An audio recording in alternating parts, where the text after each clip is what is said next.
So welcome back to this second session of the Asia's rice market, food security challenges and policy responses. My name is Shingo Kimura. I'm a principal natural resource and agriculture specialist of ADB, moderating this session. So we had, I think, a great discussion this morning about the evolution of rice market and also the policy setting across the Asia. From India to Thailand to Vietnam. In this region, ASEAN has concrete mechanism of regional cooperation, ASEAN integrated food security system. ADB team has been reviewing this cooperation mechanism, considering all these market changes, more increased impact from climate change, more role for the private sector in rice trade. So we have started, team had started the review since October last year. Thanks to the very close cooperation of APTERR Secretariat and the AFSIS Secretariat, we are able to complete the first draft of this review, which we will share today. And we have excellent panelists. We have, from ADB team, we have Lourdes Adriano and Roel Briones, who are working on this review, in addition to David Doe, that he spoke in the previous session. From APTERR Secretariat, we have General Manager, Mr. Chomjet, on site, and also from AFSIS Secretariat, Ms. Sumanya is also here. And also representative from the recipient countries, the Mr. Foni, DDG Foni, also from here, from Lao PDR. And online, we have Mr. Kenji Okuhira, representing the donor part, the Director of Grain Trade Team of the Ministry of Agriculture in Japan. And we also have a privilege to have Dr. Birapat. He's the Director General of the Center Integrated Rural Development for Asia Pacific, who it's based in Bangladesh, but has this ambition to establish this kind of regional cooperation rice reserve system in South Asia. And we have Director Zhang Fenzhang, who is making a closing remark in this session. So with that, I'd like to invite their review team, but this time, Roel is representing the team and make a presentation for 20 minutes. So Roel, the floor is yours.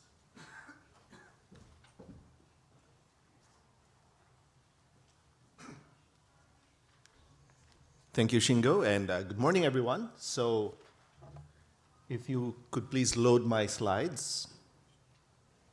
So actually, this is two presentations. It's supposed to be my co-conspirator, Dr. Lourdes Adriano, also presenting. But in the interest of the 20 minutes that Shingo has mentioned, we decided to just have one straight presentation through. So the whole theme is cooperation for regional food security. And the region there focuses on ASEAN plus 3.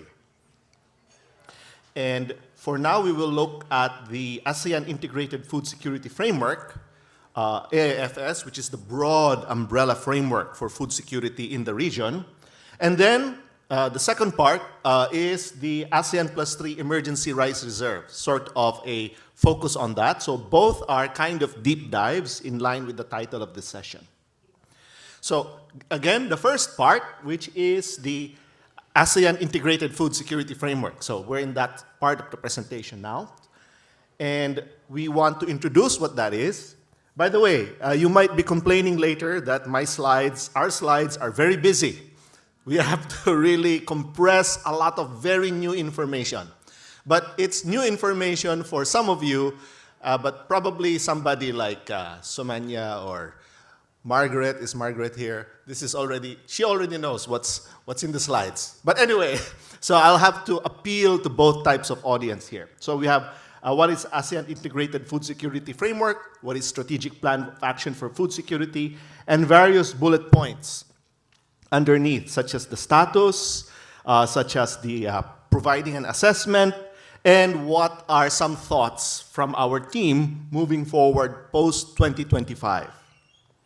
All right, so now we look at the content first of the ASEAN Integrated Food Security Framework. So just as a historical background, there have been discussions here and there in the context of agriculture of ASEAN, but food security became highlighted with the 2009 Summit Declaration, where the leaders of ASEAN said, this is our highest policy. It's the paramount, I think the term they used. Paramount policy priority is food security. Not coincidentally, the year before, we had the world rice price crisis. So that was, I think, the trigger for all that discussion. And subsequently, the leaders assigned the ASEAN Ministers of Agriculture and Forestry to provide or develop a framework for food security for the ASEAN. And they came up with these several components, originally 4, expanded to 5, with later editions of the framework, consisting of short-term aspect of food security, component 1. Sustainable food trade development is another aspect of food security, so that's interesting in itself, that rather than self-sufficiency, they wanted to balance it. So domestic policy might promote self-sufficiency, but then they speak with the ASEAN voice, they promoted food trade, so that's interesting. Information, another component. Agri-innovation, there were some discussions in the previous session about R&D and so on. Innovation is certainly part of food security. And the element of nutrition. So if you want to just, if you want to just go beyond satisfying your hunger pang, and you want to see the science behind how healthy your body gets from the food you're eating, then you introduce nutrition. And underneath each of these components are various strategic thrusts. There is not just broad statements or components, but there are specific implementation mechanisms. And I'm not going to highlight all because I'll be presenting 30 slides for all the implementation mechanisms. But here are just some highlighted ones. The APTERR, which we will discuss in the second part of the presentation. The information under AFSIS, ASEAN Food Security Information System. And the ASEAN Food Security Reserve Board, which actually predates, one of the predating agreements about food security in 1979. All right, so all around the universally agreed idea of availability, access, and utilization, and stability.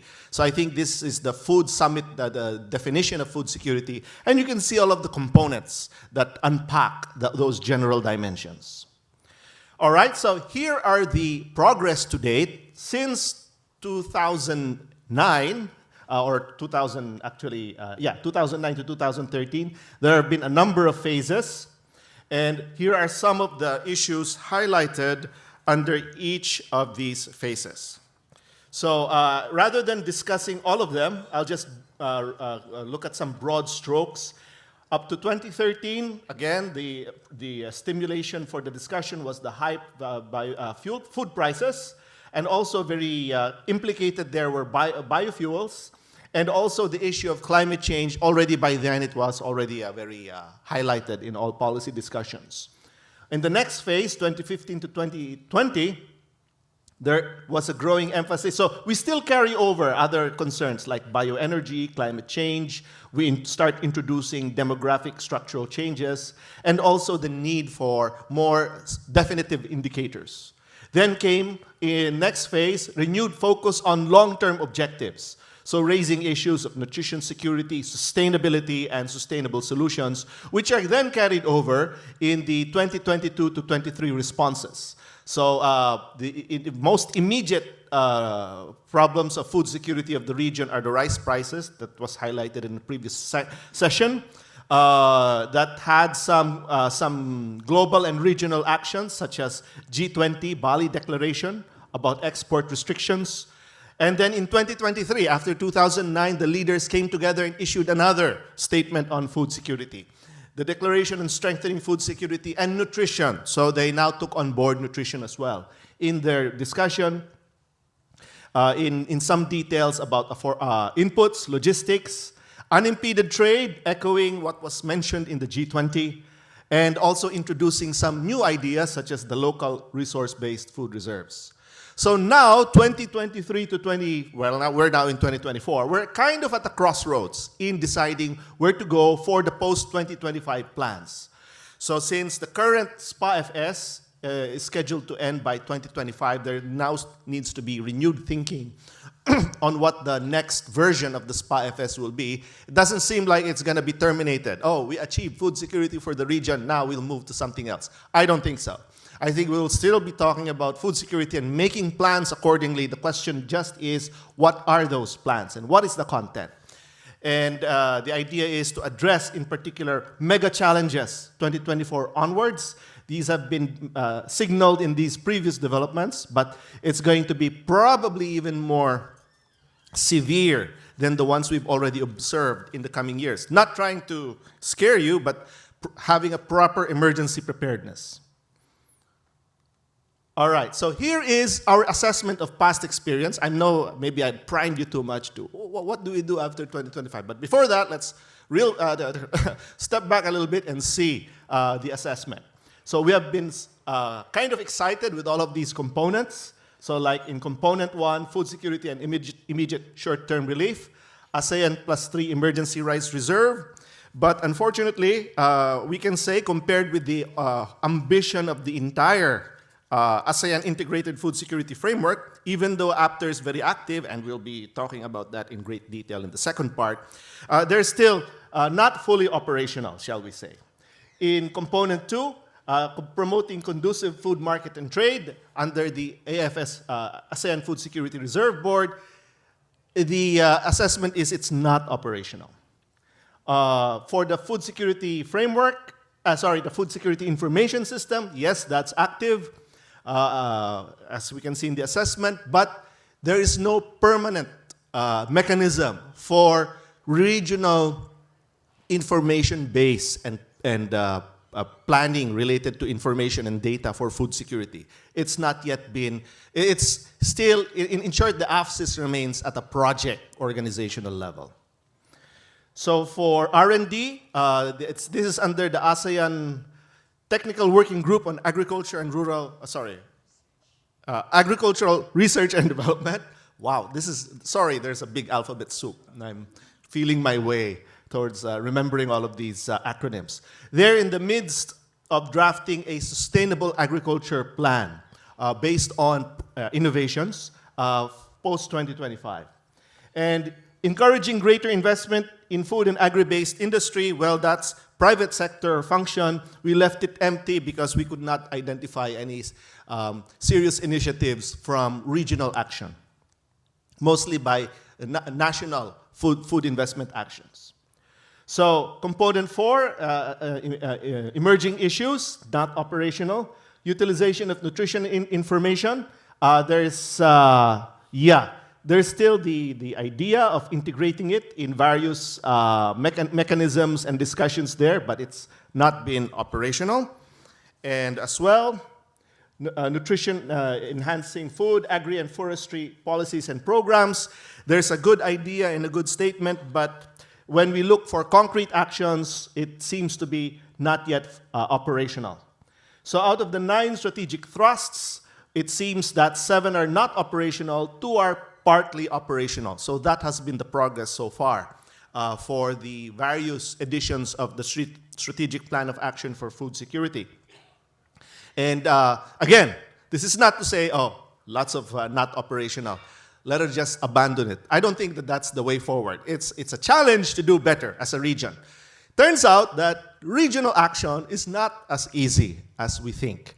Much easier is to get a country around. And even the country policy is not even that easy. There's lots of contentions even within a country. Imagine blowing that up at the level of 10 member states or even 13 member states if you're talking about ASEAN +3. So please, let's give some understanding to the hard efforts of various stakeholders engaged in this process. So now, just to continue the assessment, do these address the short and long-term agenda? So we just looked at the activeness of the various thrusts and components. But, you know, the idea is to have an outcome on the ground, an impact on the ground. So what has been happening? So we will focus here on the 3 most active ones. No need to talk about the inactive ones, right?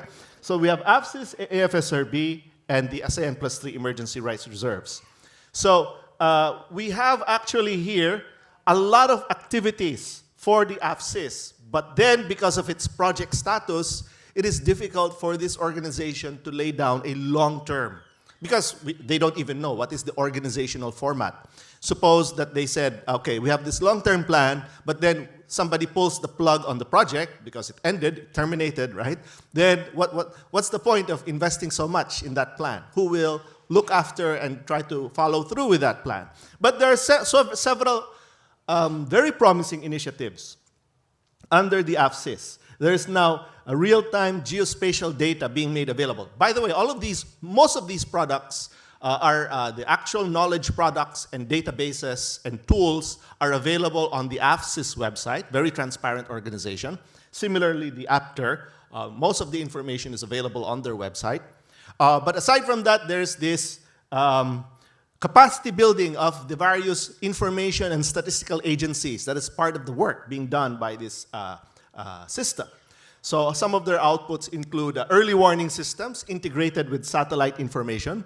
So this is not just within ASEAN, but also in cooperation with other agencies outside the ASEAN indeed, so we can get the best information available in real time, namely with cooperation with the JAXA of Japan, well, that's the +3, and even VEDAS of India.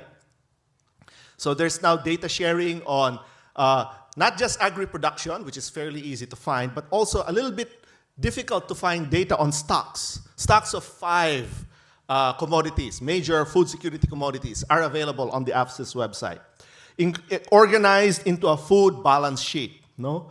There are now products like ASEAN Commodity Outlook, Early Warning Information, Rice Growing Outlook, and being considered now is the Maize Growing Outlook. These are all documents you can download from the website. There have been some discussions with the Organization for Economic Cooperation and Development to begin a systematic policy monitoring and policy analysis. Again, this morning's discussion. A lot of it, not just to do with farmers' hard work, scientists' hard work, but politicians' hard work? Yeah, they're working hard. Politicians' hard work to get the policies right. And we can have that also as part of a policy discussion and dialogue that might be undertaken under the broad heading of the AFCIS, as well as, of course, we need more data. Well, sometimes people say there's too much data, but actually there's still some data like what are the actual methane emissions from various crops being produced throughout ASEAN. We have some estimates, but can we make them available in real time and for greater disaggregation, and so on and so forth. Okay, so in the others, we have under AFSRB, it is a legal, so the biggest thing to talk about for the AFSRB, it's a legal binding agreement. There's actually a permanent mechanism by virtue of a 1979 treaty agreement. Unfortunately, a little bit of complexity. The reserves, ASEAN emergency rights reserves, under the oversight of this body, was mobilized into the APTERR.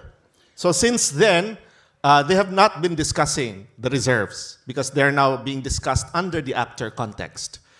Briefly, if I may mention, under support of ADB, there were some policy dialogues initiated by the AFSRB. But since the end of that TA support, this also ended. So you see what happens when you just rely on projects? When the funding stops, the activity stops. Is that something we want? No, for some of the very worthwhile initiatives that I've been discussing. All right, so now moving forward to post-2025, there are 3 aspects I think that we can move forward in. So first is for the food security framework to expand. We had in component 1 emergency short-term relief. Can we broaden that now to being prepared for emergency? And I'll have a few more thoughts about what we mean by emergency preparedness for the APTERR discussion. And then, second direction for post-2025 is to more proactively pursue food and nutrition security. So again, there are very grave consequences of ignoring this problem. I think David's presentation on stunting highlighted this. For instance, in 2020 to 2021, there was a 4.8% increase in the cost of a healthy diet. So even before India's actions, there were food price increases galore post-COVID. And that meant for the region alone, ASEAN, 8.4 million additional people. That's I don't know, 10 cities out of Metro Manila. This is almost the size of Metro Manila right there. Or maybe the size of Bangkok. You see, that's the number of people added who could not afford a healthy diet. A need for better analysis linking food insecurity and poor nutrition. So if policymakers are not alerted to this problem and they have $1 million to spend, but they don't know the problem, they'll put it somewhere else. They put in roads, bridges, or submarines. Right? So you need to inform them that maybe your marginal $1 million is better off being put into these kinds of investments to address these very long-term problems. As well as novel approaches. I think mentioned this morning also is fortification. So could we introduce more micronutrient-dense rice fortified in some way? Philippines actually has an innovation called vitamin A rice, where, but the problem is it's a little bit controversial because of its genetic method of introducing the vitamin A. I personally find no problem with this, but other countries might have an issue with that.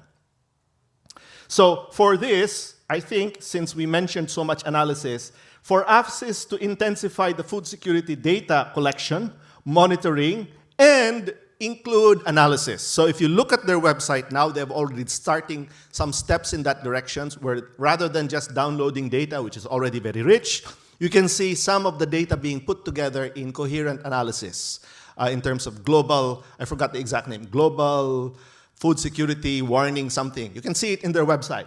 So this is already starting, but again, the project status means that if the countries pull the plug on this project, we don't get this ACO EWI anymore. So those are the implications. Oops, what did I do? I killed my own presentation. No? Right. Careful there. Okay. Yes, so food security agenda for the AFSS. There's a fairly new agenda for post-2025 vision and strategic plan. So again, not just SPA-FS, but other agreements under its heading. The vision and strategic plan for FAF. So these are all like inside documents of ASEAN, but they actually probably make a difference in the way the various member states actually craft their policy directions. And so here are some questions that could inform the development of those future plans and documents to concretize what I've just been saying.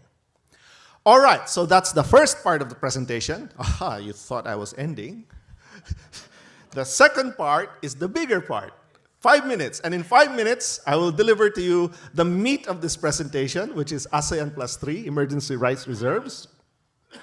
So just to give you an idea, it's 13 member states. They agreed to create an emergency rice reserve for the purpose of meeting emergency requirements, achieving humanitarian purposes in a way that does not distort normal trade of rice. Emergency is this rather technical definition, state or condition in which an APTERR party, one of the 13 member states, due to extreme and unexpected calamity, is unable to cope with the state or condition through its national reserve and is unable to procure the needed supply through normal trade. And it has a governance structure. There is a council with a secretariat hosted in Bangkok, Thailand, physically within the Office of Agricultural Economics of the Ministry of Agriculture. Its tasks are broadly food emergency monitoring and information tool and operations and admin support. All right, so here are the components of that emergency rice reserve. There's the earmark reserve, and the data on the earmark reserve is on the table on the right. And these are to meet emergency requirements of rice of any of the ASEAN countries. So by treaty agreement, this pool of 787,000 tons is supposed to be available to any one member state in case of emergency as defined previously. And to evaluate the state of emergency, that's the tool of surveillance that we call food emergency monitoring and information. Aside from that, so these are permanent commitments and obligations. There's also a stockpiled emergency rice reserve, which is voluntary donations that can be used to address current humanitarian operations in cases of disaster. So that's also been very active. This is for delivered as grant because it's humanitarian aid. The release under the emergency rights reserve of this 787,000 tons is not necessarily for humanitarian aid. It could be for commercial transaction. And indeed, there is currently a forward contract between Japan and Philippines holding until now on the earmarked rights reserve of Japan. But in fact, since 2011 establishment of APTERR, there has been no release from this 787,000. There's been no transaction. So this is the commercial tier 1. Tier 2 is the grant or long-term loan. There's been also no transaction. What has been very active is the stockpiled emergency rights reserve, the so-called tier 3 program. And there are various recipient countries. Let me just go straight to the data. Here we go. These are the total, these are the recipient countries since 2011. What has been received, biggest share, Philippines, 13,000 tons in total, 10,000 tons Vietnam, 9,000 tons Myanmar, and others Cambodia, Indonesia, Laos, and Thailand. Where did the rice come from? It came from these donor countries. Biggest contributor is Republic of Korea, followed by Japan, Thailand, China, and Malaysia.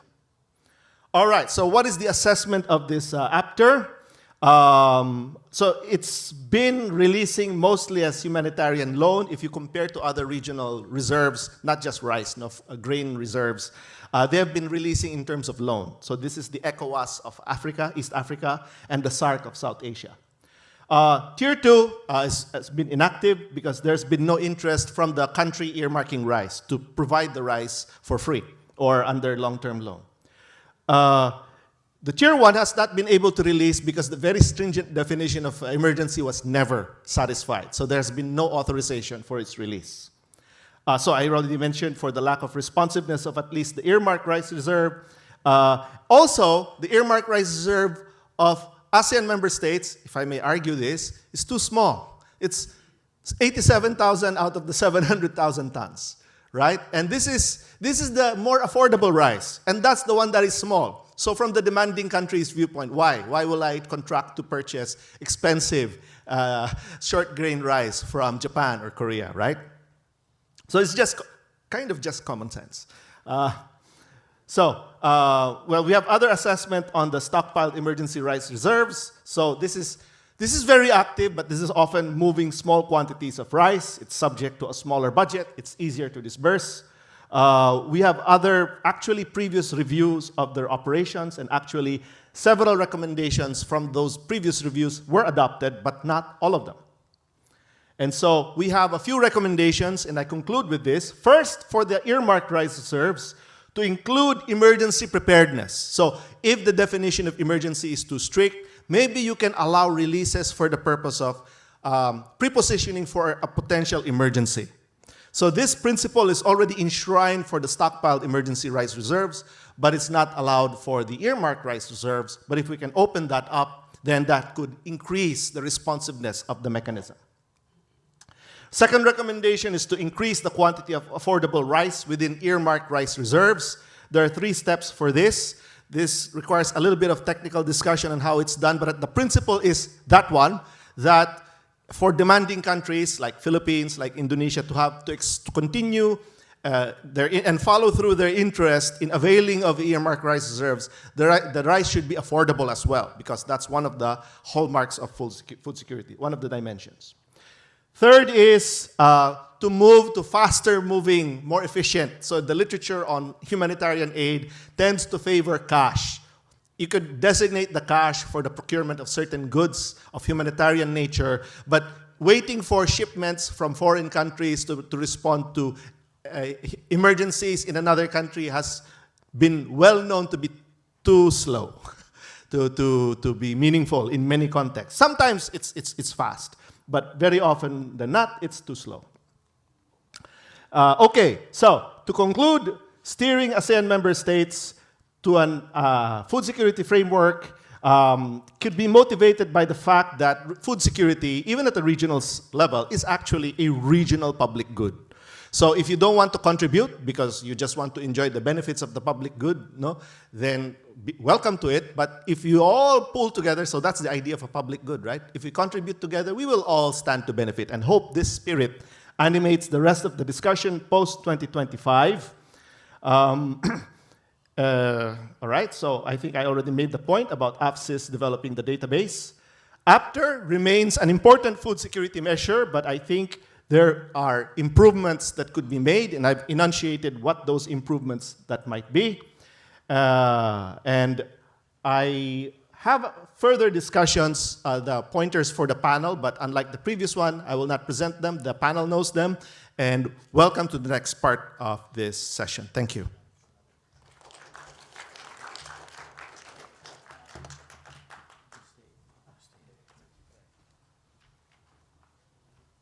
Thank you very much, Roel. And it's very complex issue structure in 20 minutes, and so many acronyms that you can remember. That's incredible. Anyway, so now we invite all the panelists to the stage. GM Chomjet and DDG Foni, and also APSIS manager Smaya. Please. So while waiting for the arrival of the panelists, let me, I think, first start to pose question to GM Chomjet. You have seen the presentation from the ADB team. I would like to have your feedback to the particularly on the recommendations and assessment to the APTERR reserve, and also, given this evolving diversification of diet, is it worth considering like other commodities than rice in this regional reserve system, and what will be your key challenge and opportunity you see after moving forward? So I'd like to give 10 minutes, if you wish, to this discussion. Please.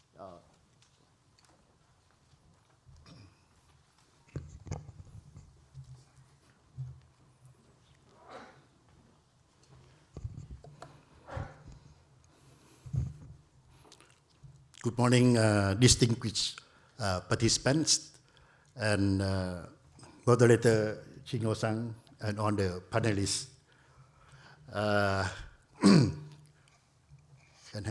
Okay. First of all, the APTERR Secretariat would like to express our sincere gratitude to the ADB for hosting this forum to share the information and the assessment of the APTERR activities after the establishment of the APTERR more than 10 years. And also thanks to ADB to provide the technical assistance to have the ADB consultant team to review the APTERR activities and provide the recommendation for ASEAN plus 3 countries for the APTERR to move forward in another, I don't know, maybe it can be long-term sustainable until. Anyway, after the, first I would like to provide some comment on the recommendation of the consultant team for the recommendation on the including the emergency preparedness as a purpose of the APTERR. We realized that the definition or terminology of the emergency in the APTERR agreement is quite rigid. That's why we cannot implement the Tier 1 program during the, after the establishment of the APTERR. So I think this time that if we take the recommendation of ADB to present to the ASEAN plus 3 member country to convince that probably we need to amend the agreement, in particular the definition or the terminology of the emergency, to as recommended by the consultant team, that we should focus on the emergency preparedness and also food security for the future. And also we also agree that we can use the FEMI as the analytical tool to assess the food security in the region. That's why we need to get more information and accurate information from the country. Because what I understand that in the past, probably some countries still not provide the accurate information to APSIS. And then FEMI of APTERR, we obtain the information from APSIS and then we analyze. Because FEMI of APTERR, we get only the information on rice in particular. Because APSIS analyze 5 food commodity, including rice. That's why FEMI, we obtain the information on rice from APSIS.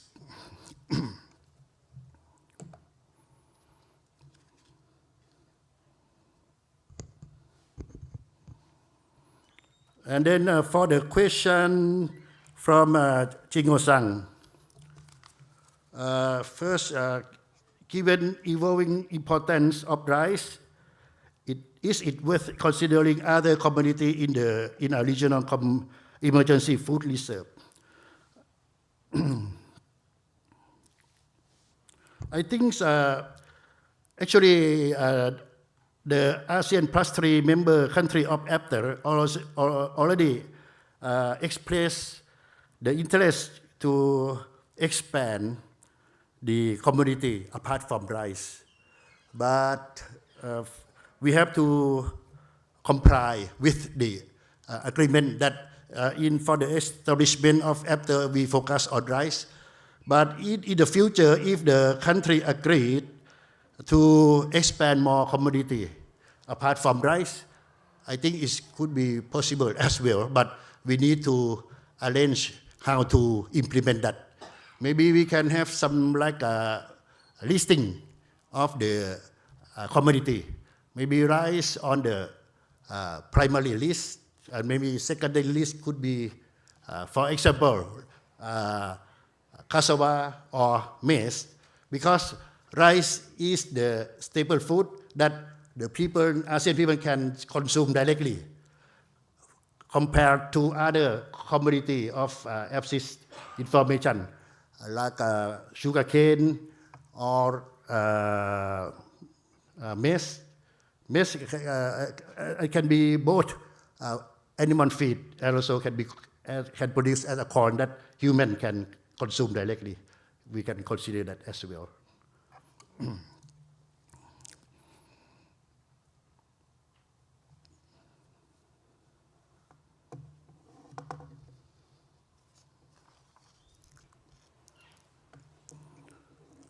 And for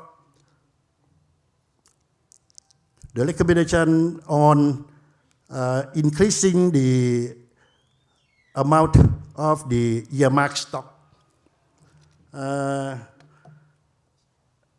personally, for me, in my own opinion, I agree to increase the amount of the earmark stock, because as Dr. Royal presented, you can see that the earmark stock contributed from each country is quite small. Only the +3 country that contribute large amount. Even Thailand contribute only 15,000 metric ton. Vietnam 14,000 metric ton. These are 2 major rice producer in the region. The other country even smaller than that. So recommended by the team that if the country can increase same level as the +3 country, I think could be better off for the region. Because in time of crisis, maybe the market sentimental can ensure that at least we have the earmarked emergency reserve in the region that could help the market sentiment and also the price stabilization, that the market not to panic that probably we don't have enough food supply, light supply in the region. So in that case, if we can increase the amount of earmarked stock in the region, I think could be better. But anyway, we need to discuss with the members there. As you can see that for ASEAN country, the ASEAN spirit is mean every country must agree upon together to reach consensus.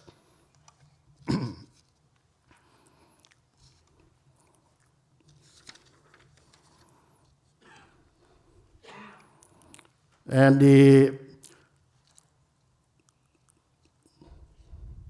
for the question that if APTERR can have the other cooperation with other international agency or partner, I think that if we can look at the situation right now, because right now after we provide the humanitarian assistance for natural disaster, but if we can plan that pre-natural disaster and also during the emergency of disaster and also the post disaster, so we can see that if we can have the preparedness for the natural disaster in a way that the APTERR Secretariat can cooperate with other international organizations such as the World Food Program or ASA or other international program in the region for the preventive measures and mitigation measure to the member country.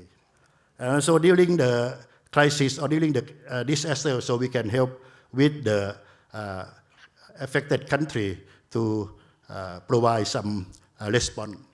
And also the post disaster also we can cooperate with World Food Program and ASA to provide assistance with the victim of the member countries.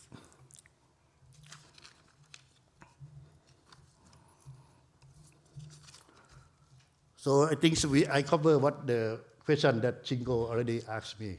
Yeah, in order to save time for other panelists. And also would like to thank to ADB that after the review of this consultant team, probably we need the support for ADB to support us for other activity that recommended by the consultant team as well. Thank you very much.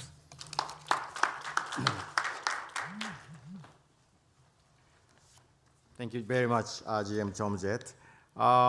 So now, we'd like to listen from the, AFSIS manager, Ms. Sumaya. I mean, we have discussed so much this morning about the importance of information sharing. Of course, market information, but also policy information that the Minister Fat was also emphasizing. We have new data requirement on sustainability, meta emissions. So we have, I think AFSIS is playing a very important role and an even more important role in the future. So I'd like to ask you several questions, on this reaction to these presentations. And also this, AFSIS is not a permanent structure and how this can be more sustainable and so on. So I guess the floor is yours, Ms. Sonia, please.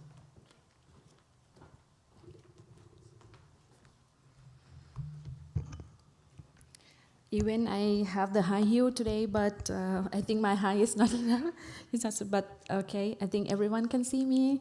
Very good morning. Even have only 5 minutes. It will be lunchtime. Thank you very much, ADB, for inviting me to join this event, and I appreciate to be here to sharing about the APSIS activity and project implementation. First of all, please allow me, I would like to give a short brief of APSIS project. Give me the slide, please.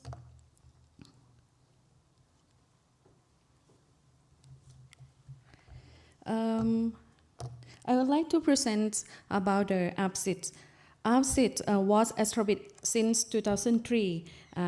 It has been carried out in the compliance with the mandate of the meeting of ASEAN Minister on Agriculture and Forestry +3 APTERR as a project. So you can see this is a long journey from APTERR, more than 20 years. But however, we still be the project. And we also try to move on to be the permanent mechanisms. So APTERR is a project-based initiative that receives support from ASEAN member state and the APTERR country. And it's a report, we have to report to SOMAMAP and APTERR in the annual meeting about the progress of the project. And the APTERR Secretariat is established solely to support and facilitate APTERR. The objective of strengthening food security in the region through the systematic collections, analysis, and disseminations of the food security related information. Maybe I give you the background and the presentation is come later. Thank you about the technical no problem. Okay, the main activity of the APTERR are divided into components. With the first one is a food security information development, and the second is a human resource development.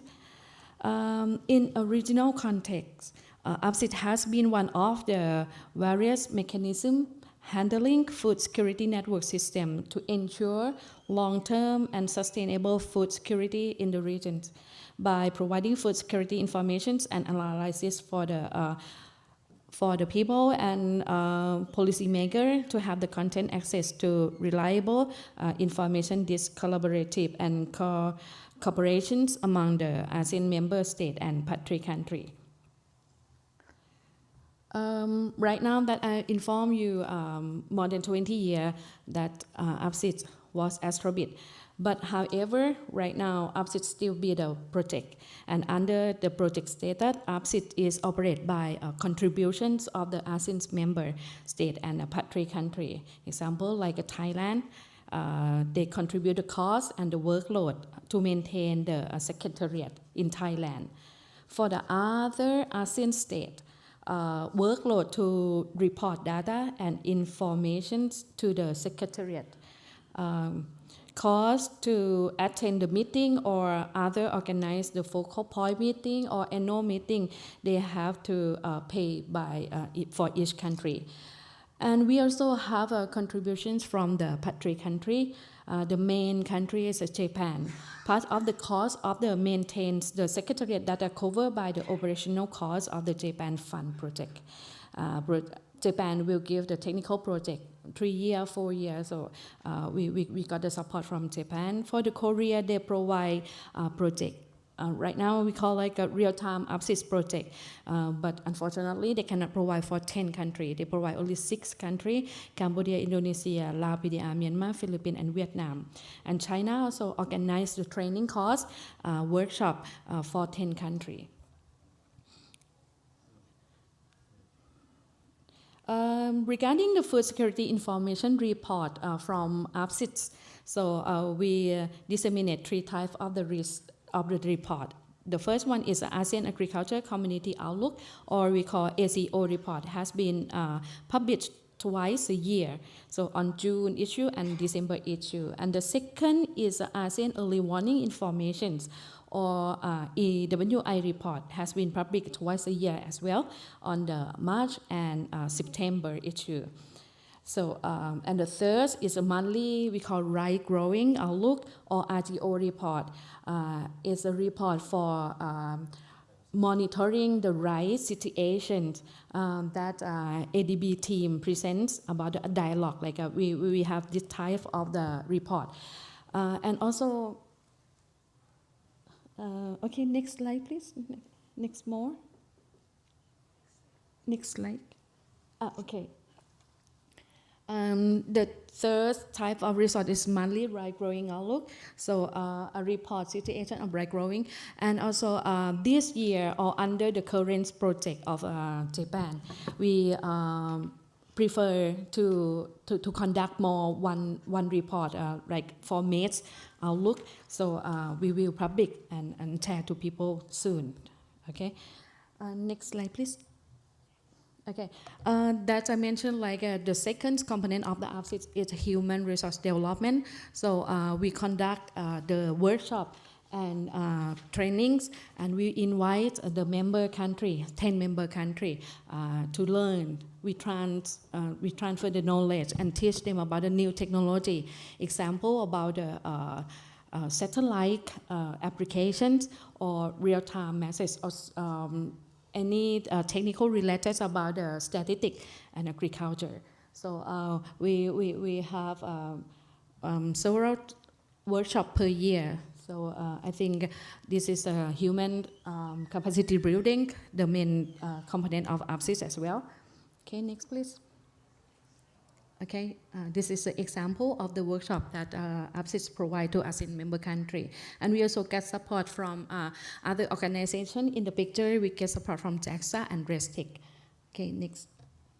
Okay, but however, that I mentioned, we still have the limitations of the APTERR still be the project. But however, we would like to move forward and make a sustainability of APTERR. But before we well known about the constraint and the challenge, if we cannot touch about the money, I think it's impossible. For the first one related about the budget and operation costs, I'm not give more the detail. I just want to deliver the key message. And the second, lack of the complete of the update data for analysis that Mr. Chumjet mentioned. Some information we got, but it's not accuracy.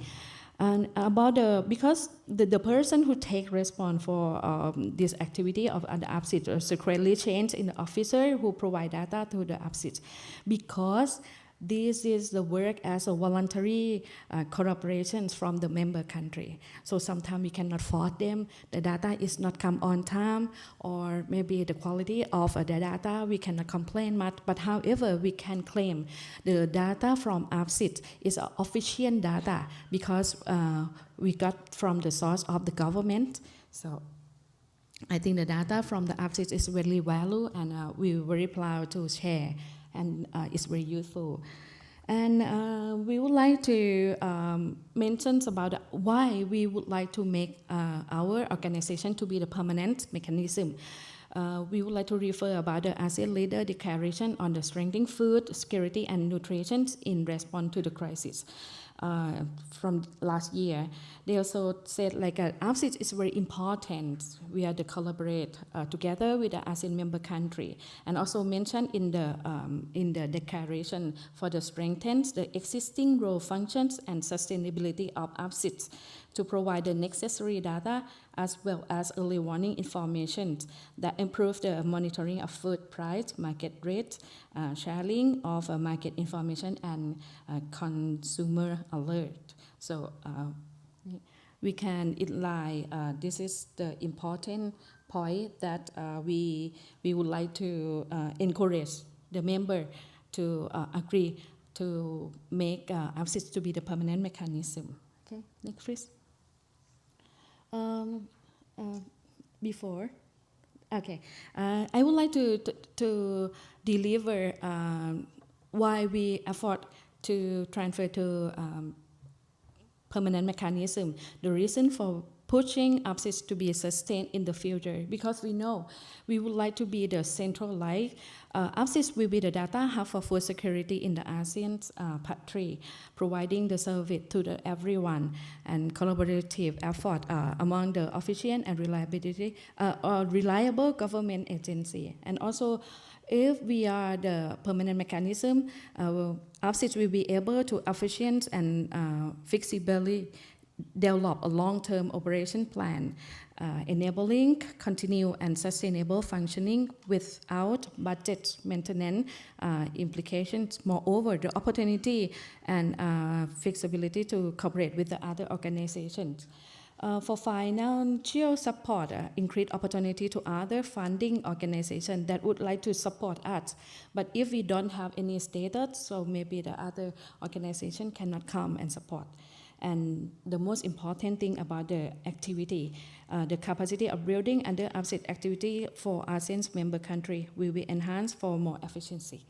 Okay, so I think next I come to the questions. The first questions related about the APTERR. The first question, like, yes, okay, with the proposed long-term agenda of the APTERR of the resilience and sustainable agriculture and food system for active food and nutrition, can APTERR add more food security data? Consequently, regarding the food security information development, APTERR Secretariat keep updating and publish APTERR database and food security information report for 5 communities: rice, maize, sugarcane, cassava, and soybean. And especially about the ACO report, we also provide about the balance sheet, include about the data both of the supply and demand. So I think for right now, we provide only the production and this is information, but about the nutrition, we not present or public yet, but however, we think ACO provide balance sheet information that can be used to calculate nutrition information from other relevant mechanisms, okay, for achieving the food and nutrition security. For the second, regarding about the climate change and recurrence and on environment and biodiversity related to the data. So APTERR and ASEAN member, ASEAN and ASEAN Part 3 member country have presented the new project we call like a report and disseminate and the information regarding the serious disaster. So we in the website we also provide about the news about the serious disaster. So the ASEAN member or the people can access. So example like last year we provide 7 reports about this. In addition, APTERR Secretariat published about the special report on the global warming and the food insecurity on the APTERR website. The information is very useful for the people. We provide detail of information regarding the global warming, greenhouse gas emissions, and agriculture sector. So moreover, right now the current project, the support from Japan, we call the strengthening APTERR's function on immediate sharing for the food security information in case of emergency for 10 ASEAN member country. But however, we not launch the data or the system yet because we work under the 10 country, ASEAN member country. We have to follow the ASEAN protocol. So we have to discuss in the meeting and we get the consensus and agree together about this system first. So APTERR Secretary will arrange the further discussion with the member country about the definitions of emergency, the crisis, and this disaster and data availability in this year annual meeting in June in the Malaysia. So I think about the emergency data, it will be public soon. Okay.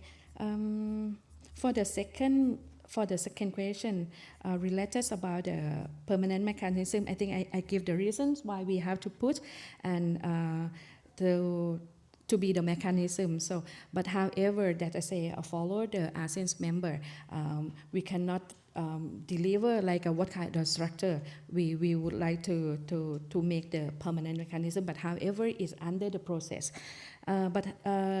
For sustain APTERR in the future is require ongoing commitment for the ASEAN member and collaboration among member country and the other relevant stakeholder to ensure that the system continue to evolve and address the region's changing food security needs efficiency. And also we try to make more stronger. It's not for us for today, but however for the other young generation and the people in the future as well. Thank you.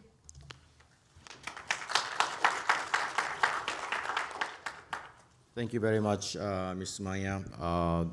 It's very good overview of APTERR and challenge and issues. ADB itself also working on this developing informations, food security information system for Asia Pacific. We have later session discussing IFPRI ADB collaboration on Asia Pacific food security information system. So this is maybe linked to this ASEAN system, and we really think this information sharing is fundamental for this regional cooperation agenda.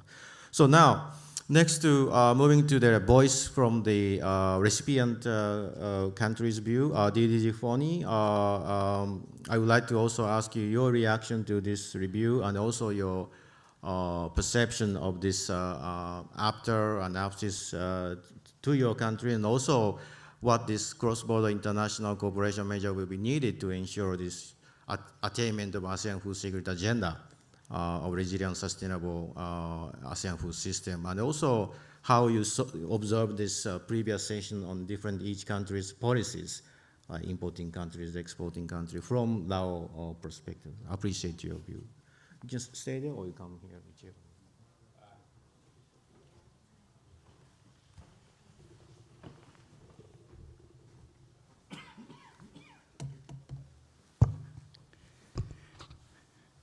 Good morning. I apologize, I don't have a slide to show, so I just prepare as a comment. So based on the assigned the questions given to me. So first of all, I'm very thankful for including me into this very important session. And yes, first of all, I also congratulate the presenter, Mr. Royal.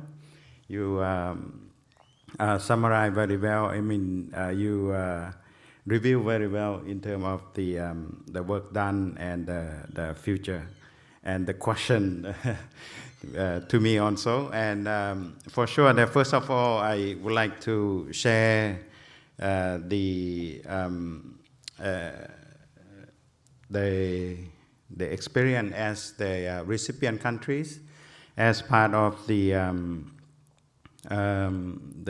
AFTA, especially AFTA. And you know, Laos is also rice, especially sticky rice is the staple food for Laos. So part of our development policy is we have 4 main programs. We have the first one is food security, and for nutrition also. So as last year we the report we produce sufficient rice and for consumption and surplus for sharing, and some export to the niche market in some countries, neighboring countries. So though we produce enough for consumption, in average we still have a shortage in some part of the countries. This is due to well, the climate change is one of the issues.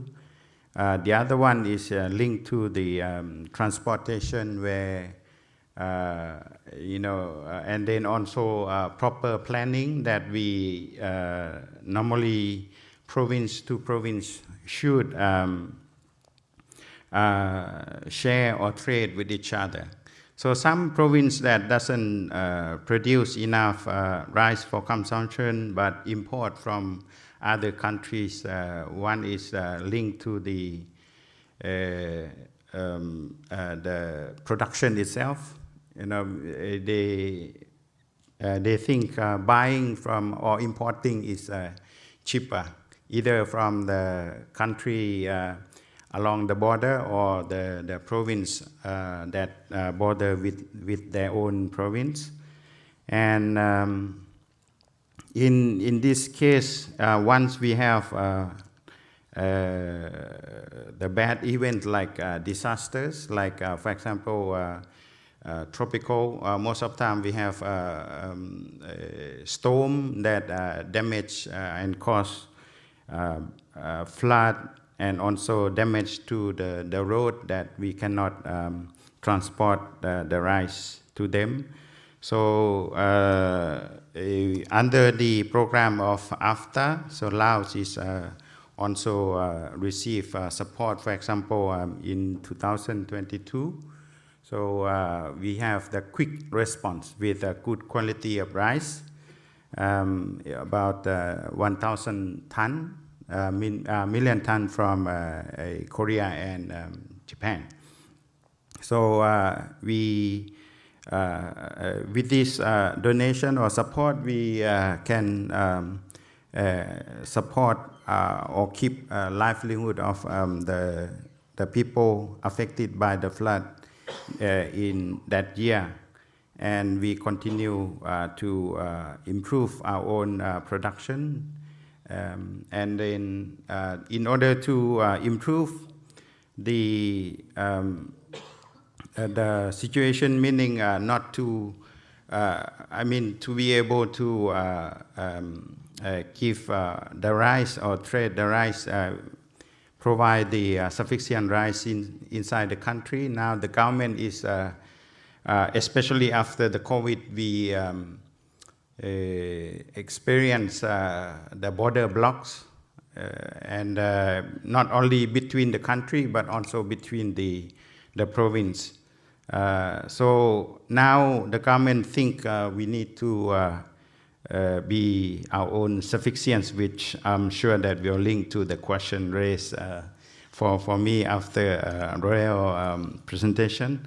So we have to be self-sufficient in somehow, just in case after COVID we have conflict, different type of conflict that because of the prices that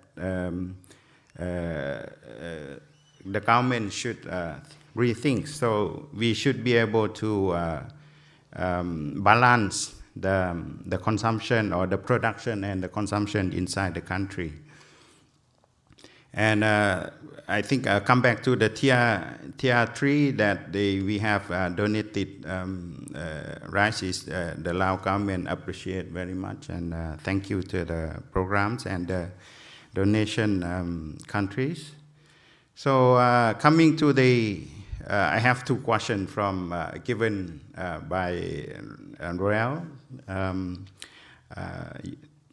based on the presentation he presented. So the first one is about cross-border measures that we'll need to ensure the attainment of the ASEAN food security agendas of resilience and attainable, sustainable, the ASEAN food system for the attainment of food nutrition security.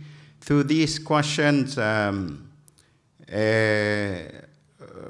think we need to ensure the attainment of the ASEAN food security agenda of resilient and sustainable food system for the attainment of food and nutrition security. Several cross-border measures needed.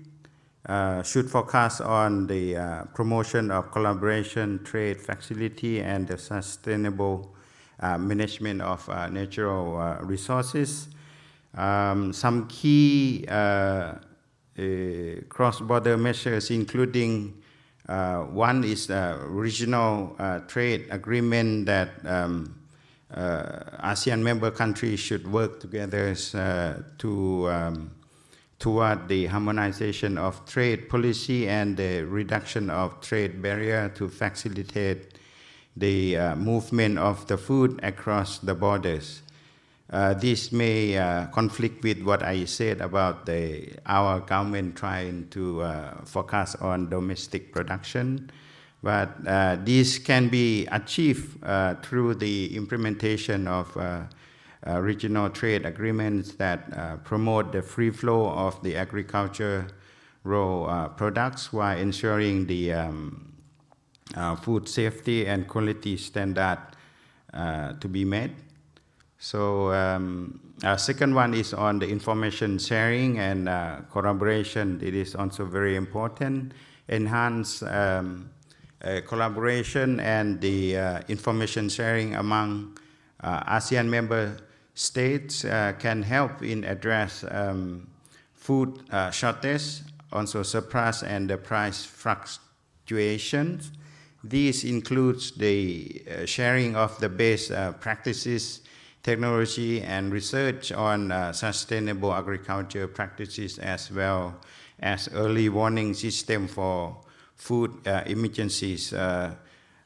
This morning we hear from His Excellency Dr. Cao Đắc Phát during his comments. So sharing information is very important, learning from each other. And the third one, it will be on the infrastructure development, investment in cross-border infrastructure such as roads, ports and storage facility is crucial for the efficient movement of the food within the region. This will help to reduce transportation and post-harvest loss, improving access to markets for small-scale farmers. A while ago, I discussed with Royal also about the, we in the 1,000 million tons that we received donation from Korean and Japanese government. We have also the administration cost is also very high. So due to, I think, the transportation. So that's why road is very important.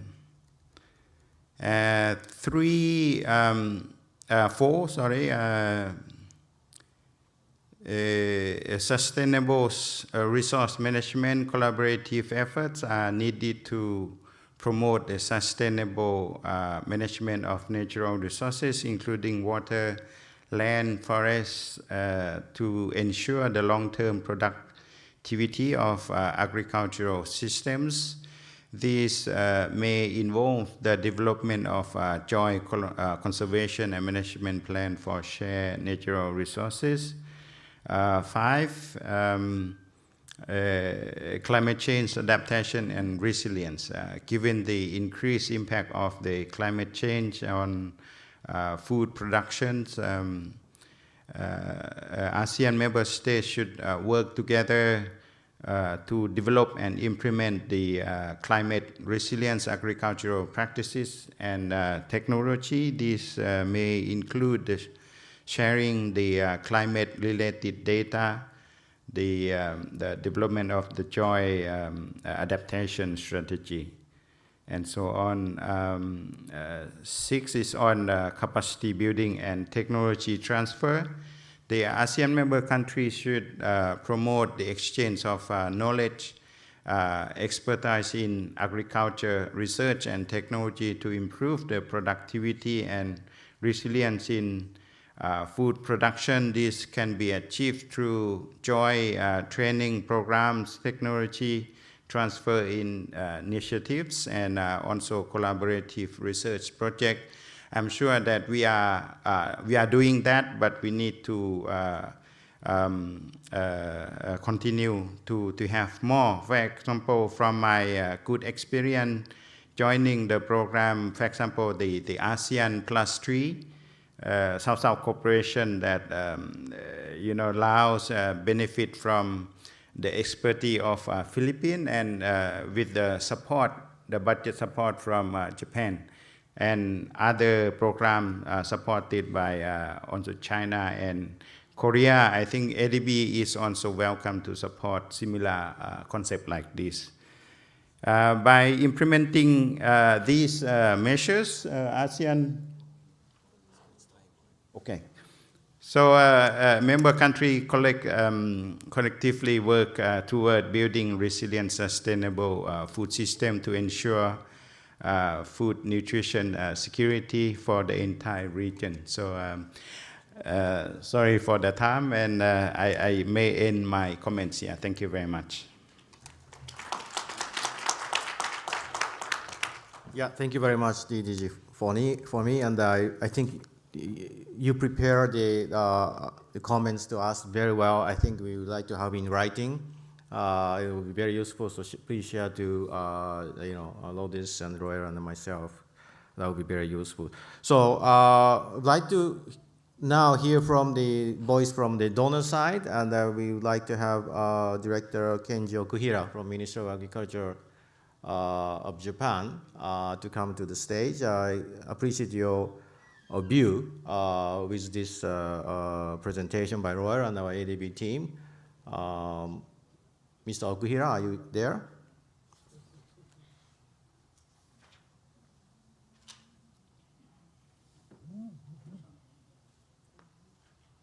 No? Okay. So maybe I move to the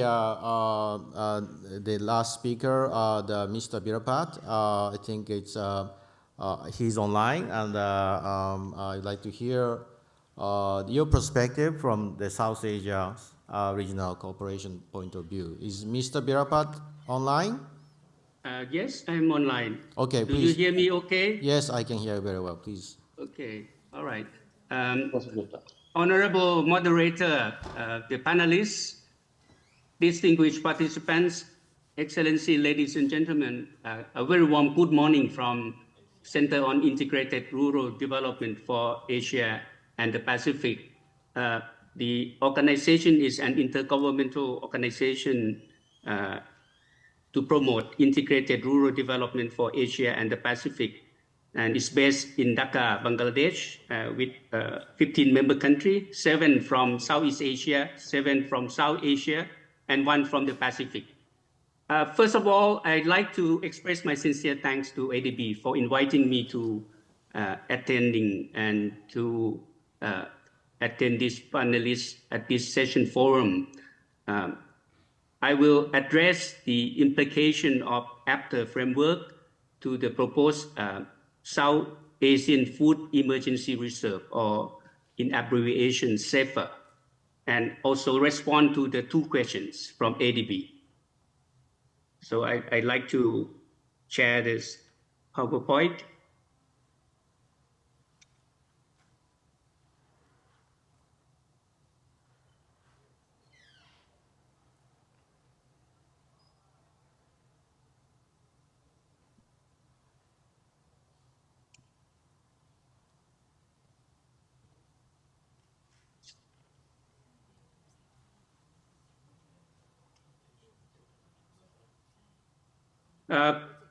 APTERR is considered by myself as one of the integrated rural development models. The South Asian Food Emergency Reserve,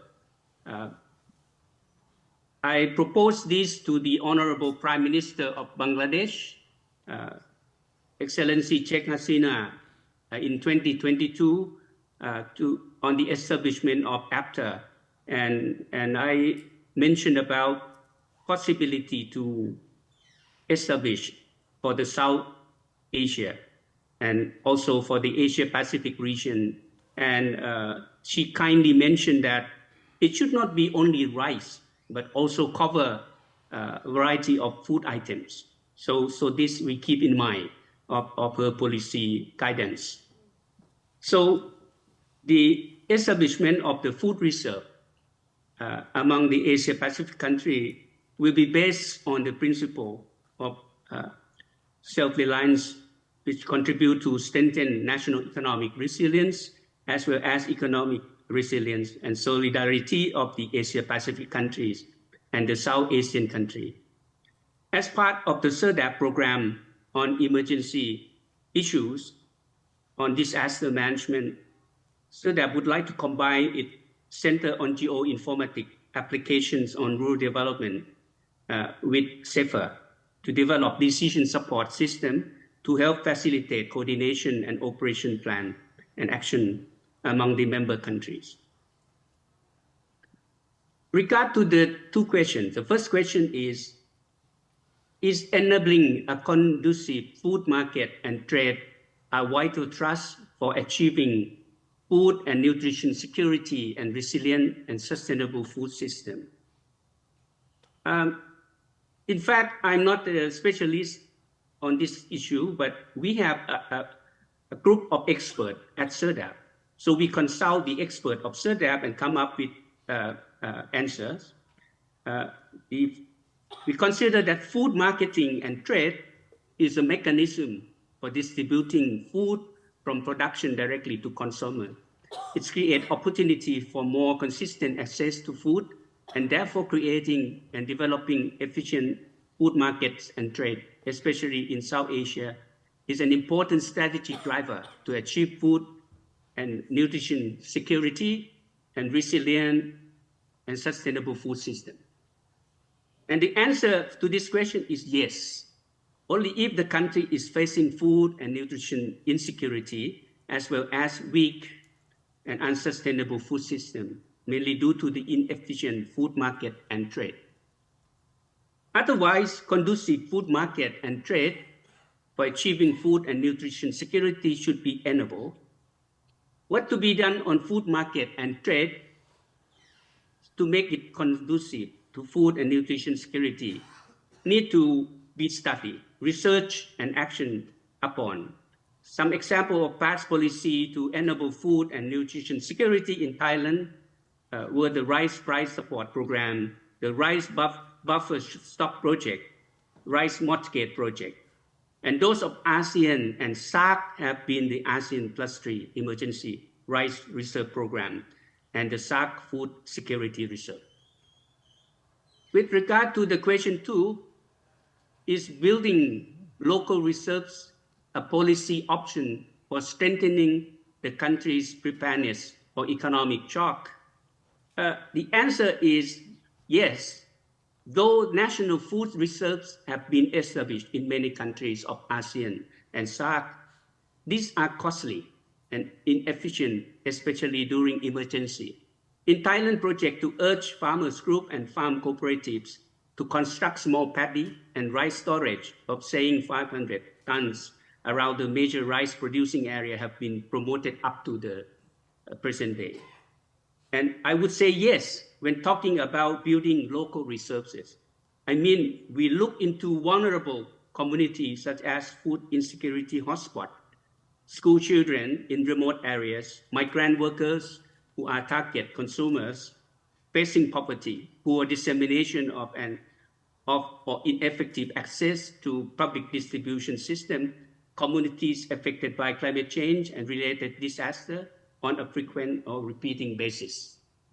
This is the reason to set up farmer group cooperatives to coordinate and to operate on such policy. It can be operated in a form of preparedness and response mechanism and not on a usual emergency management basis. Of course, knowledge and understanding to have effective action plans prior to the implementation phase are important factors in this matter for government function levels and local farmer groups and cooperatives. We should be able to predict the amount of food required for reserve as well. In conclusion, and the way forward, the establishment of SG-afnr will be a new initiative of the South Asian region to mitigate impacts of climate change and disaster risks on food security for the marginalized rural communities of this country in the region. And so that we consult with BIMSTEC, BIMSTEC, the Bay of Bengal Initiative for Multi-Sectoral Technical and Economic Cooperation, and the SAARC Agriculture Center on the proposed SG-afnr and mean of implementation. And so that we propose it to the upcoming Executive Committee and the Governing Council meeting in June this year. And that's my presentation. Thank you very much. Thank you very much. Thank you very much, Dr. Birapat. The reason why ADB has conducted this review of APTERR is not only to improve the APTERR, but also get lessons to the to other regions. For example, the GM Chomjet kindly participated in the area session in the CAREC, Economic Cooperation and Food Security, and APTERR's experience highly regarded relevant for the CAREC Central Asian countries. Now, I just call again Director Okuhira. If you are online, you may have some few comments to to our presentations. Are you there? Yeah. Good morning. Yes, please. Good morning. Thank you for inviting us today. We would like to thank the ADB for their hard work. I would like to respond to the first question for us. Please, slide.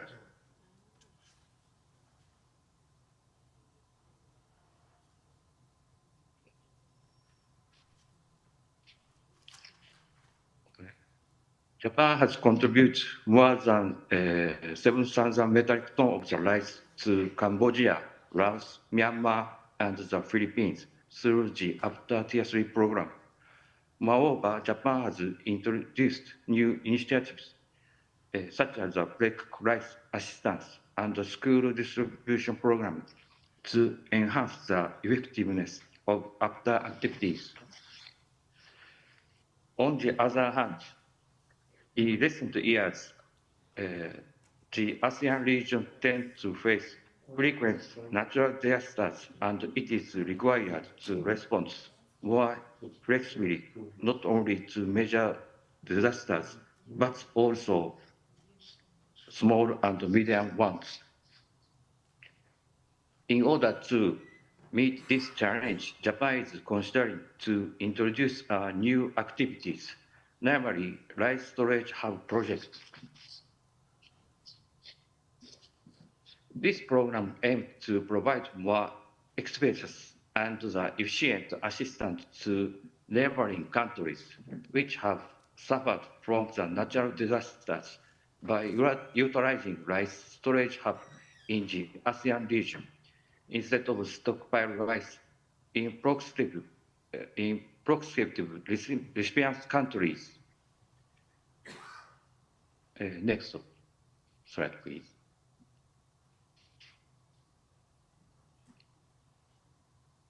In normal Tier 3 program, the recipient country is decided in advance and the rice is stockpiled in the country's warehouse.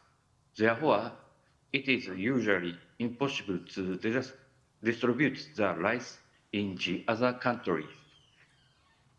On the other hand, in the new program, the rice is stockpiled in the host country as a rice storage hub without deciding the recipient country, and the rice will be released in the neighboring countries based on the request. It is expected to make the disaster response more flexible.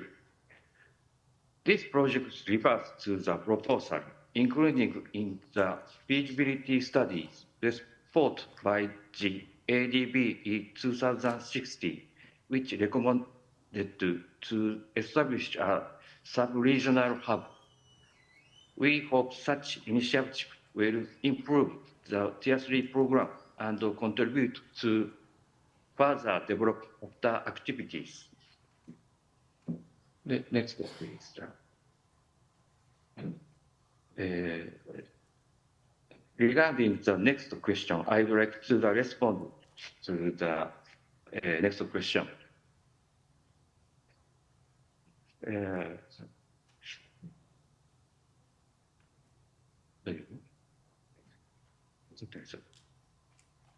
Last year, the rice contributed by Japan was released to the school children in the Philippines through the school distribution program under Tier 3 for the first time.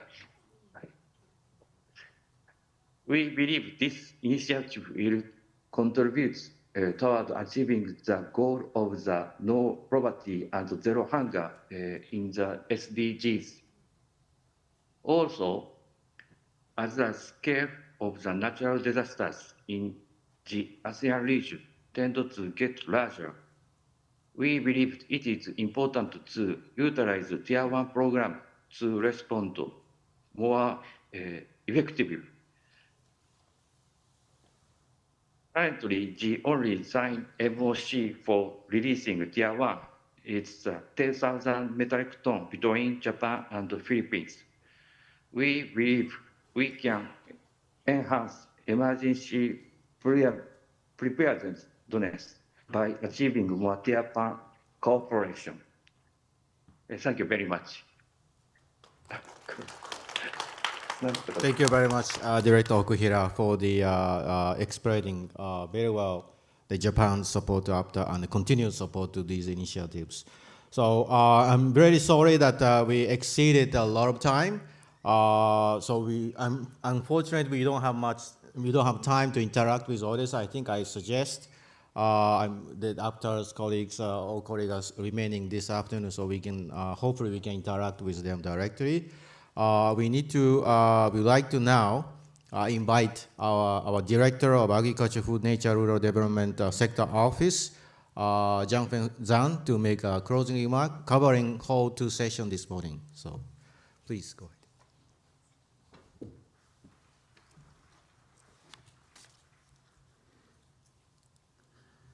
Thank you very much, speakers and participants, for joining this morning's consecutive deep dive sessions on Asia's rice market, food security concerns, and policy response. We had a rich and comprehensive contents covering regional cooperation, market development, and policy reforms. Thanks, General Manager of APTERR, Mr.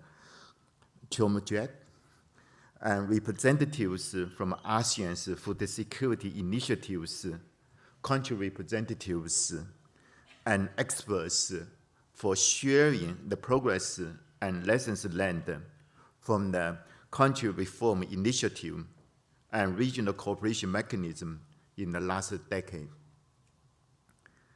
The first session this morning provided a good overview of the evolution of Asia's rice production, distribution, consumption, and trade patterns.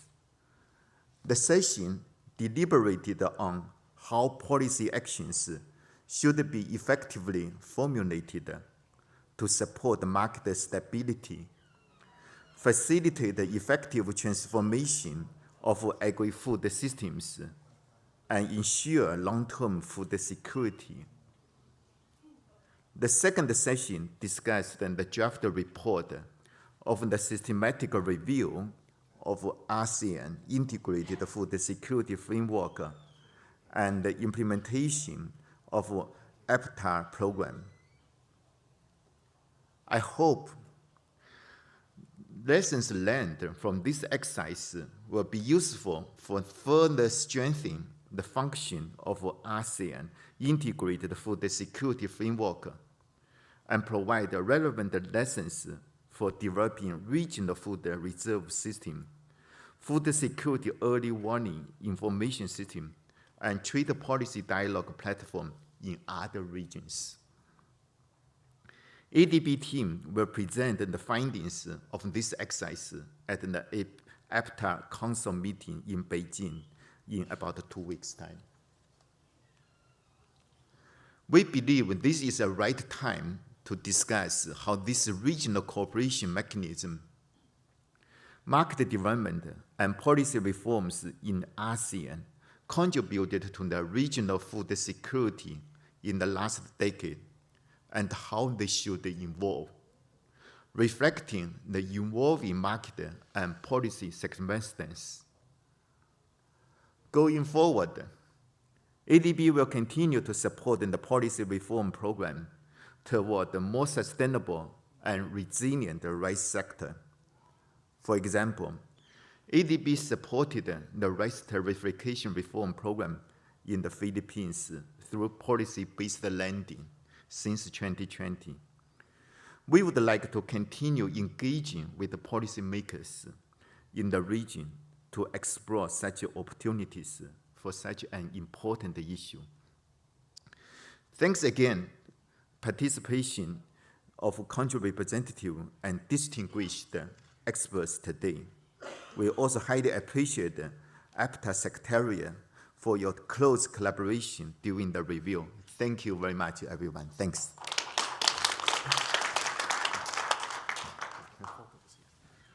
Thank you very much, Jong Fan. And really thanks everyone.